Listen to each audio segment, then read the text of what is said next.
This has been Strictly Ball Business. Strictly ball business. Strictly ball business. I like that video. Shit. Oh, and welcome back to Strictly Ball Business. It is episode 62? 62, baby. 62, baby. We are here for you on episode 62. And today, we are going to talk about Markelle Fultz. He has returned, the Messiah. He's back. He cometh, he risen. We're going to talk about all he's done since being back. We're also going to talk about Trey Murphy, who's been exciting to watch since coming into the league and continues to be a solid player on a top half of the West team, the New Orleans Pelicans, that is. And we're going to follow that up with talking about a surprising team, the OKC Thunder, who are not downright terrible this year. They're winning some games. I mean, they're not terrible. So we're going to see, should they talk about trading for a star this offseason? We're going to let you know. And I was finishing it up talking about Scottie Barnes as our last topic. And I don't know. Who gives a fuck anymore? Well, let's move on. Talk Strictly Ball Business. Episode 62. We're here for you. To start out, Markelle Fultz. He's back.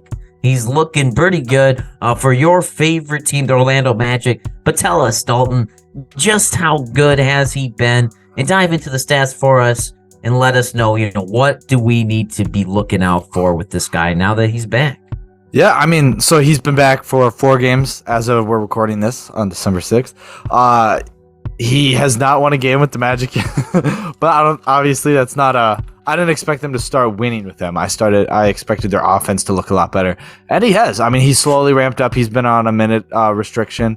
I mean, he played 30 minutes his second game, but it was very light. It wasn't as physical and stuff. They just kind of drew him out of the plays a lot. So he's averaging 11 points right now, only 4 assists, 3 rebounds. He's shooting 44, 33, 83, so obviously could be better. But he's just getting back for a guy that's just getting back after a year and a half. Yeah, I'm settled. I'm happy about it. And I mean, he just had a 20-point per game, 20-point game along with Paolo Banchero, who scored 20, and Franz, who scored 25 in the last loss against the Bucks. So they're looking great. I mean, it looks like everything's going well. Magic still have yet to see Isaac on the floor. They have Suggs is injured. Wendell Carter Jr. is injured. Mo Bamba's injured. So, we're just kind of, nobody's going to be on the court at the same time. We realize that. But it's great to have him back. Certainly, it looks great. He's doing his those really weird contested jumpers that seemingly go in every time. And then he has those jump hooks, guard post-ups that he likes to do. Those are all going in. Looks like he's adding to form. He doesn't look shy shooting the 3, which is a huge point for him. So I think he's been looking great. It's nice to have his playmaking on the floor again. Yeah, I mean, I'm sure as the games go on, he'll get it going more. Like you said, it's only been 4 games, so you just got to hope that he can keep it sustained. He doesn't get injured again so that he doesn't have to keep doing this ramp up process, because that gets annoying, always having to ramp up. And I feel his skill set, we've seen in the past, has gotten better as he's played more games and gotten more comfortable. So as we see that happen this year, I think the other players around him will look better, and then they'll maybe get some more wins as well. Not that wins are that important right now anyways, but you are going to want to string together some, because realistically, this Magic team has their guys for the most part. I mean, you're going to maybe draft another guy in the draft this upcoming season, but, that's one more guy. They really have who's going to be their core for the future already. So winning some games at the end of the year to have a feel-good moment going into the offseason, I think is great for not only coaching staff, but the team overall, and for a guy like Markelle is going to do a lot to give the Magic the thumbs up and wanting to keep him around, because if he's not contributing to winning basketball, then they're not going to see reason to really build in him moving forward, I would guess. Yeah, I mean, for sure. And he has that contract too, so they paid him. I think he's paid out for another, this is his first year on the contract, so he has 2 more years, I think, or 1 more year. I forget. But so the way things are, maybe I'm just thinking they're doing like the front office tanking thing where any little injury, they're sitting out, they're fine, nobody's gonna, so that because the front office, I feel like wants one more good draft pick. And that's why they're doing so bad. I mean, that's not why they're doing so bad. Obviously, they have injuries, but I feel like, but we haven't seen everyone on the court, and for various reasons. And this is very irregular for any team to have this many injuries. If it's true, then maybe that's a huge issue. But Cole Anthony came back last night too. Had a flat 0 points. Tough to see when you got guys like that. But if you had to pick the starting lineup, let's for the 3 guards, and then including Gary Harris, or even throw Franz as a 2 guard or a 1 guard. What do you see that who's starting and who's going to be your sixth man off the bench? I mean, you got to start Bull. You got to start Franz. You got to start Paolo, and Suggs, and then Fultz. That would be my 5. Okay, so who's playing the center? Bull's playing the center. You have Bull starting over Wendell Carter Jr. Assuming everyone's. Oh man, you're right. I forgot about Wendell Carter. All right, Wendell Carter at the 5. We got Paolo at the 4. Gotta be. Yep. Got Bull at the 3, and I've got. Does that leave me with Franz and Suggs to start? Then that's probably what I would do. So you'd still start Suggs over Markelle Fultz? Probably. Yeah. I mean, I get it. I think Fultz. I think Suggs definitely has a higher ceiling than Fultz, and we've seen it. We've seen it this season. We've seen him come out. He's scored 20 here and there, and he's also scored 4 here and there. So it's up and down. I'm not saying we give up on him, but I do like. If for development's sake, I would move Bull off the bench, and leave. I'd have Bull and Cole Anthony be your 6th and 7th man. I'd have Suggs at the 2 guard, Fultz at 1, and then and then Wagner, Banchero, Wendell Carter. I don't see much in developing Mo Bamba past this point. I mean, he's turned out he could probably be a good team for a good center for another team. I don't think he fits what the Magic are trying to do.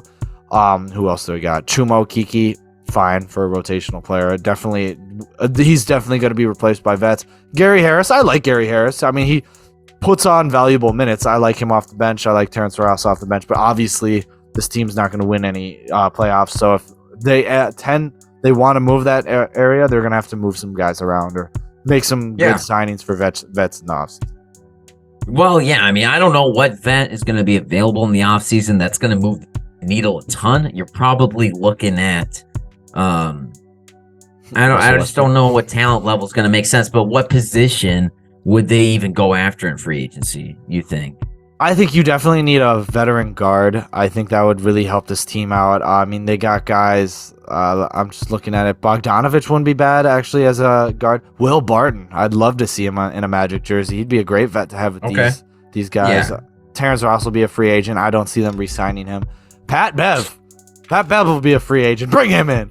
Change our offense. He's going back to Minnesota. Probably. I hope so for you guys' sake. I mean, that'd be great. Josh Richardson, I think he wouldn't be a bad vet to have. I mean, it's kind of weird to say, but he's a vet now in the NBA. They got tons of guys out there that looking at the free agents list, but I think should be the time where they start to ramp up, where they start to say, all right, let's see what skill we have. I don't think drafting should be important right now. I think it's getting your talent on the floor and playing them with each other. And now that Fultz is back, Jonathan Isaac, I could give a shit when he's going to come back. I've replaced him in my heart already with Banchero and Wagner and Bull. So he's lost his chance. Maybe we'll just take on D'Lo and we'll give you guys like Gary Harris and Jonathan Isaac, a healthy Jonathan Isaac, in quotations. Yeah, I don't know about that one. Yeah, that's fine. But what do you guys think? Markelle Fultz is back. He's better than ever. Yeah, kind of. I mean, what do you guys think? Comment that below. I want to know what you guys think about him. But let's move to another team that we're looking at in the offseason. We want to see what they're going to do. Is the OKC. So they've had some. We thought they were going to be dog shit this season. They're not. I mean, Shai Gilgeous-Alexander is putting up like MVP type numbers. He's being great. I want to know what you're thinking of their season. I also, to the greater point, I want to know, do you think it's time for them to make a big splash in free agency next season? And then whether they can do it or not, I'll answer later. But do you think it's time for them to start ramping up and get a good free agent or trade? I think it's interesting to see how great they're playing just in terms of where we thought they'd be at. Like, they're still below 500, but only by a couple games. Shea has been having a fantastic season so far, playing like an all-star starter lock, which I don't think a lot of people saw that coming. A lot of people love this kid, but he's gone into pure superstar status where, it's got me questioning, like, man, the Clippers kind of idiots for trading so much away for Paul George, including SGA, when they could have just held on to him. He's a better player at this point. At least he's staying healthy and playing really well. So I think you build around him, you try to keep him happy. I think most likely you're not going to make a trade or sign for a veteran star until you see something out of Chet. Which is tough, but maybe they try to add something to those guys, but I just have a hard time seeing it, just because this has been a very timid front office, and I'm kind of in wait and see mode for them till I think they're going to be aggressive. They've just been aggressive tankers to this point, which, be interesting to see them turn that around, but I just kind of, believe it when I see it mode. And I think there will be some interesting players out there, but ultimately, who do you think would be somebody they'd target? Who do I think they'd target? Oh, before I get to that, you made a point, which I'm like, yeah, so like you waiting to see what happens with Chet. I don't think so. The way SGA is playing, and you and I have been like pretty adamant. We're like, everyone's like, oh, he's the next to leave. I don't think he's gonna ask out anytime soon. However, when a player plays at this level, he's like, I want to win. And like when they're playing like this, and you can see it when he plays, like he's not taking any days off. He's out there competing. So sure. I don't think you can have another losing season after this season. So I think they're going to expect a lot out of Chet. And I don't see them going out right away. I think next year will be their Cavs or their Memphis season, where they go out and they surprise and get a lot of wins. I think that's what they're aiming for next season. So I think we're going to see a lot of vets get added. I don't think we're going to see a big star move on for get traded in for another like two or 3 years. But I think it adds a lot more pressure on Chet when he comes back, because they'll be going into next season being like, let's win. It'll be Chet's rookie season. He's, a lot of aspirations for Chet to be a superstar. And Shai Gilgeous-Alexander's there. Giddey seems like he's not having the season we wanted him to have, but he seems like he's still on track. He's not I wouldn't say he's a disappointment. He just seems like he's part of the offense. He looks like he's part of it.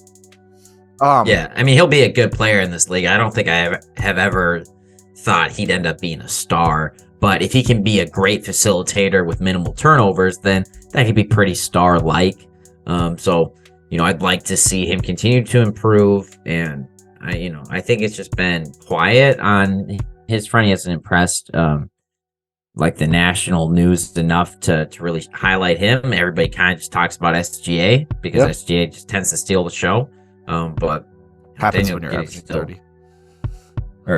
Not Daniel Giddey, but Josh Giddey. Yeah, it happens averaging 30. But Giddey's still having a good year. Other guys are still having good years. They just kind of get forgotten about. And I think that's also just the stigma that the Thunder have been given because they've been tanking for so many years. Everybody's just been conditioned to, okay, who do you really have? You've got SGA and a bunch of other guys. That's kind of what we've grown to believe. One thing with Giddey that does alarm me is just like, is that 3-point shot going to come? It's below 30% the second year in a row. He's crafty enough around the rim and mid-range to get, at least around that 15-point per game mark.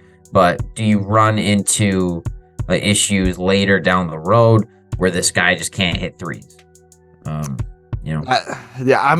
I would like, so that's certainly a concern, and it's going to hurt him a lot. I do think they're prepared for that with guys like Chet out there, and Kendricks Williams can shoot threes, Poku can shoot threes. Not that they're going to be like the starting five in 2 years. But Lu Dort can hit three. He's a volume shooter, not efficient. But you still can't completely leave him open from three. So I see they're built around one of the guys that can't shoot that well, and that's Giddey, and that's okay. And I think his role will be facilitating, and he has the tools to play defense better. We'll have to see. But can they get how much cap space do they have next season? Virtually none. They have like $7 million opened up. But in the season, in the NBA we live in, sign and trades are just about like the biggest thing that are moving players from team to team, I would say, aside from obvious trades throughout the season. But off season, you rarely just see someone get signed straight up. It's all sign and trade shit for the most part, for sure. Is there sign and trade available with the $7 million? I think you'd have. So if you throw in Lu Dort, then you probably have to toss in like Poku or Jalen Williams, some of these other guys. Then they can certainly go out and get somebody. Is there a free agent that jumps out that would instantly help this team? I'm kind of intrigued by bringing Porzingis in as playing either your center or your power forward next to Chet. I think it makes him tall. I think Porzingis has come back this season. He's looking a lot better, and I think you're not looking for a number one. You're not looking. You might not even be looking for a two, depending upon how fast Chet comes out. I'm scoring option wise. So maybe I really like the fit with Porzingis. Gives you some defense down below because he's shown with the Wizards he's getting back to that point. I think he would be a great pickup for this team, and I think you could get him for a sign and trade for like Lu Dort and maybe like Kendrick Williams. Toss that in. You're good. Maybe. I mean, I don't think that's giving up much for Porzingis if the Wizards are serious about trying to win, which they are based on the moves they've made in the past. So I don't know if that realistically would happen, but I do agree Porzingis would be a great fit for this team, and I think he'd help out the Thunder a ton. Yeah, he'd definitely be very interesting. Also, just having a vet come in there, and that would be really nice, is Nick Vucevic. He's going to be an unrestricted free agent. I don't think there's going to be much market for him. I know you can get him cheap. I think he would be a great vet to have with these guys. I mean, he can spread the floor. He's not great on defense, but I think he gives also enough flexibility to Chet, where Chet's still able to grow and learn what he wants with Nikola Vucevic there. I think that would be I think he'd be a safe signing at center, and he's enough star power too to help you win more games.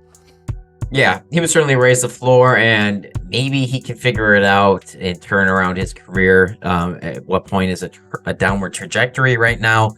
Think he's still a solid player overall, but I mean, this guy was considered a bona fide all-star just 2 years ago, and it seems like ever since getting traded to Chicago, the impression of him's just fallen off. He hasn't played as well as he's supposed to.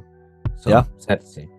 Yeah, for sure. And the last guy I think would be actually pretty interesting, and this is if he declines his player option, is Gary Trent Jr. I think throwing him in there, that would certainly help your floor spacing. I think this guy would be able to create offense, a lot of off-ball movement. That would be awesome. I'd love to see him on there. And you're not looking, like I said, you're not looking for a first or second scoring option because you have Shea and then you have Chet. I think ideally they're going to be those first and second. You get a guy like Gary Trent Jr. who will come in and he'll give you close to 20 and he'll play a lot of off ball, fit right into your offense. Yeah, Gary Trent, solid shooter, also disrupts the pass lanes very well.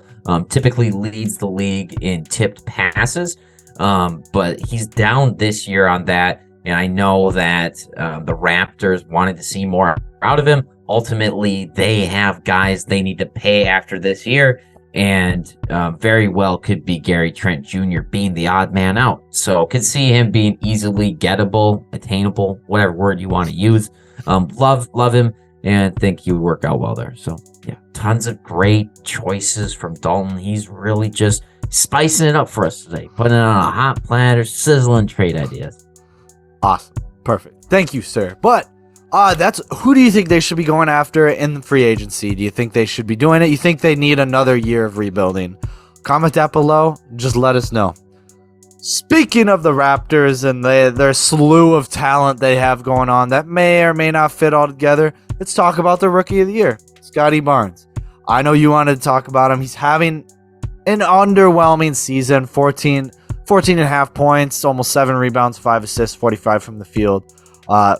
45 from the field, 32 from 3, and 67 from the free throw.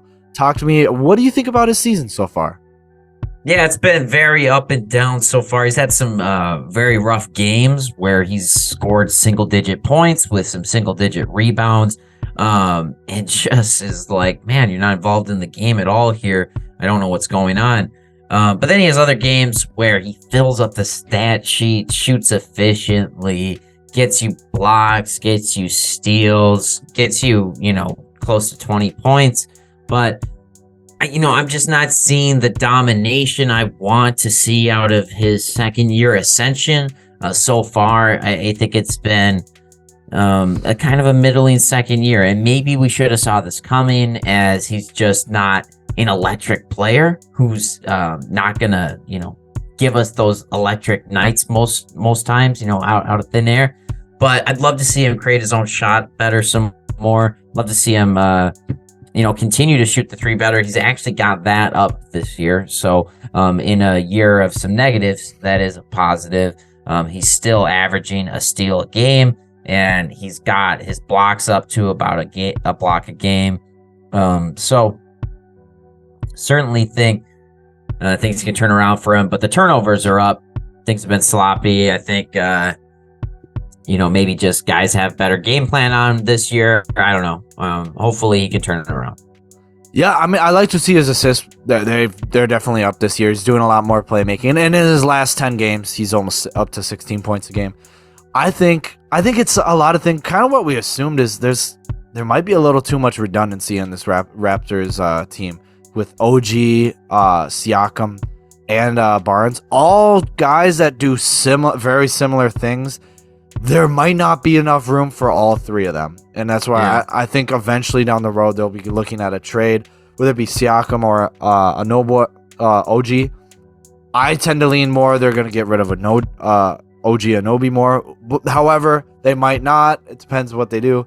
Siakam might have more trade value. They might get a lot more for him. It depends what the market looks like. I think they're gonna measure the market on both of them. But certainly underwhelming. I think he's getting better. He's getting back into his fit. It's tough to say because the rookie of the year, we talk about it all the time and what it means and all this stuff. I don't think if we're grading it by right now, he's not the best rookie out of that class right now. I'd say it's Evan Mobley. I think Evan Mobley's been great. I'd say he's better than Scottie Barnes right now. It's just because he had such a slow start to the season. I mean, they're 500 team. I don't see them being better than that right now. I mean, Siakam's having a great season. That also might be having some to do with what's going on with Barnes and why his stats are down, because Siakam's just killing it. I mean, I have him on fantasy. The guy's averaging close to 10 rebounds, close to 7 assists. This guy has the ball all the time, so it's tough. They might not have not enough sugar to go around. Yeah, it's possible. I think certainly you got to trade one of Pascal or OG at some point here. Certainly, I can see why you try to keep them around, as they all have a ton of talent. But realistically, what do you have a better chance at winning a championship with? Multiple guys at the same position, or consolidating a little bit and getting more talent around the board. Realistically, we know they won a championship with a couple of those guys. So yeah, but they also had Kawhi Leonard, who was an unstoppable small forward. So, I mean, if they can get another forward like that, maybe this can work out. But I don't see any of these guys turning into Kawhi Leonard anytime soon. If they do, I will promptly apologize. But I don't think that's a hot take. And so they're realistically going to have to trade for a guy again at some point who's going to have that level of talent. Maybe they're waiting for that. Maybe they're waiting for a disgruntled star again. Yeah, I mean, there's I've had this idea in my head for a long time that I've kind of been excited almost on both ends for, is a Cat Siakam trade. I don't know who would have to put more in, but I've always liked that idea. I mean, Raptors have for years now have struggled with shooting. You get a big like that, and I think Nick Nurse is one of the few coaches, just like Eric Spoelstra, in this NBA that I think can make a top 10 defense out of a personnel like Cat. And obviously the Wolves would excel with Siakam, but I think that would be one of the very good win-win trades out there. You think that could be possibly out there? That'd be interesting. Yeah, I mean, that could be interesting because Pascal's got a bit more speed than Cat. I don't know, maybe not that much more, but can maybe be a better defender on the Wolves than what Cat's been. So I can see the Wolves being happy with that. And then the Raptors, they haven't really had any talent at the center position for years. When they did have good talent there, they were a good team. And if they got a guy like Cat there, that probably helped them out a lot. And realistically, they're still going to have great defense. I mean, I don't know, it's not going to impact their defense much because he's not replacing much over there. So I don't know. I mean, but you are replacing Pascal, so you're losing a lot of defense there. So that's tough for the Raptors. If they would find fair value in that, but yeah, I can see it. Except for they gain a lot in shooting. I mean, Pascal's a good shooter, but he's not the volume, nor is he the efficiency of what Cat normally is. This start of the season is kind of an anomaly for his whole career, but you get more. Yeah. Is that worth it? Do they think they can cover it up? I do think the Wolves would be the ones who have to put more in, and but you also get a superstar back though. Rarely does you get a superstar for a superstar, and I don't think if they traded OG, I don't know if they'd get a better player by trading OG. So there's that too. But Scottie Barnes, he's had a very underwhelming season. I think he can turn it around. What do you think? Let me hear. I want to hear your over under. What he's gonna end with points and points, rebounds, and assists this season. Over under. I'm gonna say, give me whether you have over under on. He's gonna finish with averaging 16 points by the end of the season. Under 16. Over under 7 rebounds. Over 7 rebounds and under. Let's say 6 assists. Over 6 assists. Okay. So you heard it. He's going to less than 16, more than 7, more than 6 assists. Okay. What do you guys think about that? Give me your over-unders. Comment that below. Let us know. All right. So now we're on to our last topic for the day. Trey Murphy III. Now, we talked about him a little bit last week because, we mentioned we were talking about the success of the Pelicans. Trey Murphy's been great. He's stepped up for, Zion, CJ, and Brandon Ingram have played 16 minutes on the floor together this season. Somehow they have a great record, but he's filled in for them. He's been doing great. I love this guy. 13 points, 4 rebounds, just about assist a game. Guy's shooting 48, 41, 95. Insane. This guy, we saw him in the Summer League last year. We liked him. Didn't get much time last year. Guys come back. What do you think of Trey Murphy? Yeah, he looks like a guy who could, continue to be developed into a star potentially in this league if he keeps shooting like that. And he's been starting a few games this year. He started 11 games so far, I saw. So, stepping up for those injuries. This Pelicans team is just loaded with talent. And you get a flamethrower off the bench who can get his own bucket. What more can you ask for? No, yeah. You can't ask for much, and he starts in their place and can hit those offensive rhythms. He plays shooting guard, small forward, and power forward. Whomever's out, he just fills in. And he's been great at it. No. I have a hard time finding better value in the league because they picked him with a second round pick too. So very smart job on their part getting him. They saw something a lot of teams didn't. So, oh yeah, no, for sure. And no, he was a first round pick. He was a 17th pick. Okay, so he was 20 last year. All right. So people knew he'd be pretty good, but I think he got traded draft night. But it must have been part of the Steven Adams trade then. Yeah, and he's playing decent defense. He's not a horrible defensive player right now. He has a defensive rating of 108. He's a plus 5 player. The guy's doing it. He's perfect. I think. Oh my god, I'm blanking on the coach. He is loving having this guy. He can fit him in. Swiss Army knife for the team. I still would like to see him off the bench with Herb Jones starting just to have that defense in. even fully healthy, I still would like to have him come off the bench and see him as a 6-man role, and fill in where they can. I don't say you replace him with Herb Jones. I think Herb Jones' defense is very valuable on this team. And I having him start in places here and there, but I'm saying when they're fully healthy, I still would like him off the bench. What do you think?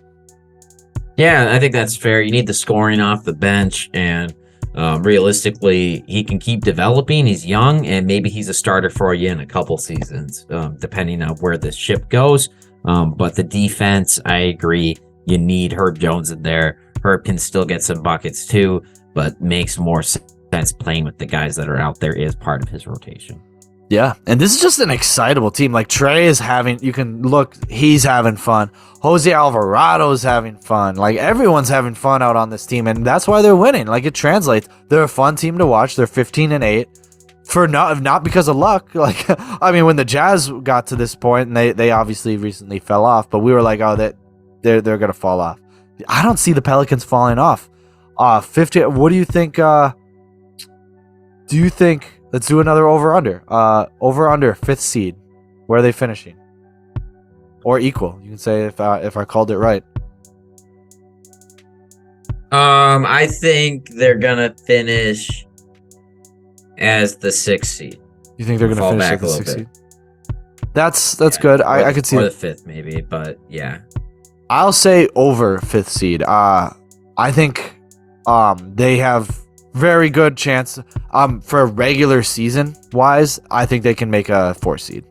I think they can win enough games. I think there's going to be some injuries either to the Suns, the Nuggets. Someone's going to go down again, but I don't know if they can sustain it. I think they can beat out Memphis wise. I mean, maybe. I mean, I think Memphis has been playing really well too. You give me those two teams head to head, I'd probably take Memphis, but it'd be a fun series, no doubt. Definitely would be fun. But let me just list off his last 5. 12 points, 17 points, 26, 20, 21. This guy's pretty. He came out of. Seems I didn't expect this season out of him. I expected him. I was expecting him to be a good player, but nothing like this. I mean, people knew who he was last year. He had some good spurts, but definitely has ramped it up this season and is a consistent player for these guys. And he's just gonna keep getting more opportunities the more he plays like this. So, yeah, I don't know, man. It's crazy. They just have a lot of talent on this team. Yeah, it's incredible. The vision is complete. Yeah. It's nice to. I mean, Anthony Davis won a championship, but you look back at it and be like, this is a pretty impressive team for what they built off just one guy, Yeah. I mean, realistically, it was a win-win trade, I feel like. Definitely, yeah. They got good prospects back. They got good win-now players, but the trade was a couple years ago, so those guys have had to develop. Who knows if they would have helped the Lakers win a championship. Ultimately, AD did that right away, and he's looking great again this year, and the Lakers can maybe even re-sign him, build around him once LeBron is gone. So who knows? I mean, it was definitely a win-win trade. The Pelicans got a ton back for it. They kind of just held the Lakers over the table because they were like, well, if you're going to take AD, you're going to give us everything. Yeah, and it worked out for them. And, we clowned them all last year. We're like, you should have signed Lonzo Ball. You let him go. We were wrong, yeah. Like, we like his talent. We like when he's on the floor, he's a great asset to have. Easier said than done. Yeah, no, for sure. I mean, he's been injured a lot, so that's been rough to see. And he really hasn't had a fully healthy season at all in the NBA. So that's a legitimate concern for Lonzo for the rest of his career. Is he ever going to figure it out? For the Pelicans, we did think they were boneheads for letting him go. Ultimately, they've been able to bring in great replacements like Trey Murphy, who they found, and CJ McCollum, who they traded for. So they've been aggressive, and they've brought in great talent. So, yeah, I mean, can't really hate on them. Don't know how it could be better. They certainly have played their chips right at this moment in time. Yeah, but do you have anything else for this episode, Alec? Or I think that's all of our talking points. I think we. All right, man. Yeah, we can call it good for today. I think that was a great episode, And we'll look forward to bringing much more fun topics to our audience next time. Huh? That's right. Next week, you're hearing our all-star predictions, starters, bench, who's who. We're going to see West, East. Yes. We got a lot for you guys, so stay tuned next week. All right. We balled the shit out of this business. Yeah, baller business, baby. SBB. Strictly Ball Business, where we strictly talk basketball. Tune in next time